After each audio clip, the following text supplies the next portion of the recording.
What is your favourite snack to eat whilst writing?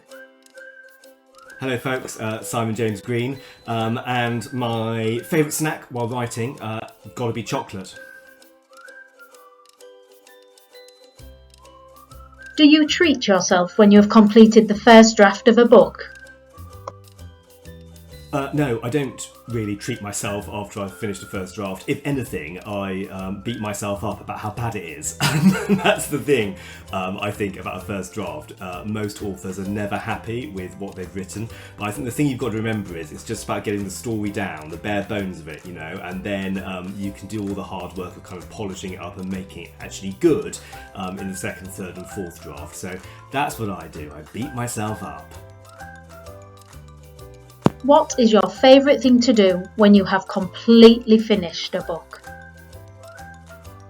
When I've completely finished a book and it's done and dusted, off to print, my favourite thing to do actually is to start a new one. For me, writing is such an enjoyable thing. I love it so much. I love just creating characters and worlds for them to live in.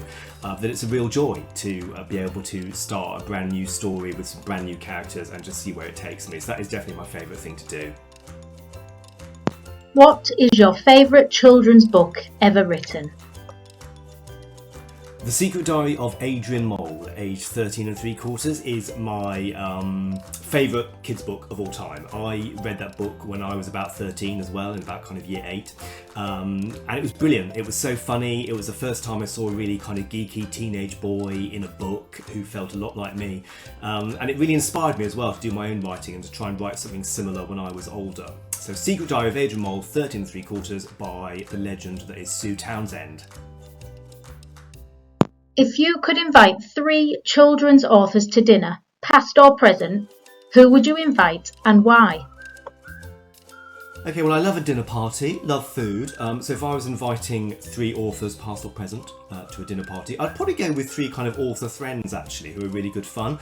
I'd probably go for Beth Garrett, who wrote the brilliant Super Awkward series a few years ago.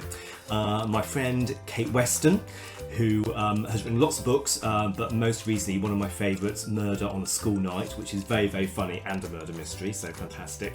And maybe also Benjamin Dean, who wrote The King is Dead, amongst other books. He kind of writes thrillers for teenagers and that sort of thing. I think we'd have a really good time. Lots of laughs, lots of fun, lots of complaining about, the publishing industry and that sort of thing. It'd be great. Yeah, love it. If you could co-write a children's book with another author, who would you like to write with and why? I mentioned earlier about Secret Diary of Adrian Mole and Sue Townsend, and I think if I could co-write a book with another author, even though she's sadly no longer with us, I would love to write one with her. I just think she's so funny, and I love the character of Adrian Mole. I think it'd be really cool to do a story about maybe Adrian Mole's grandkids, right, who would probably now kind of be also about 13 or 14, and see what happens to them, see how they're kind of similar to Adrian, and the kind of stuff they're dealing with in the world today, because of course Adrian Mole was written back in the 80s, so things were a little bit different back then. So that would be fascinating, I think. If your shortlisted book were to be made into a film, who would you like to play your main characters? Well, I would absolutely love it if good old Ted Amos was made into a Netflix movie or something like that. Obviously, any author's dream, of course it is. But in terms of the casting of the characters, I don't know, it's a tricky one. Back in the day, before I was an author, I did used to work a little bit in television and film. I worked on some projects for both the BBC and Channel 4 and several others.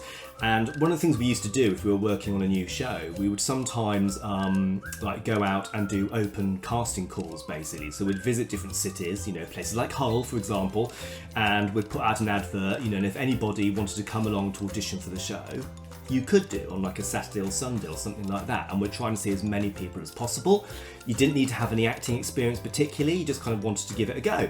And I have to tell you, we found some absolutely amazing people for the shows by doing that. People who had maybe never had any acting training or never been to any drama classes, but were just naturally really talented and really good.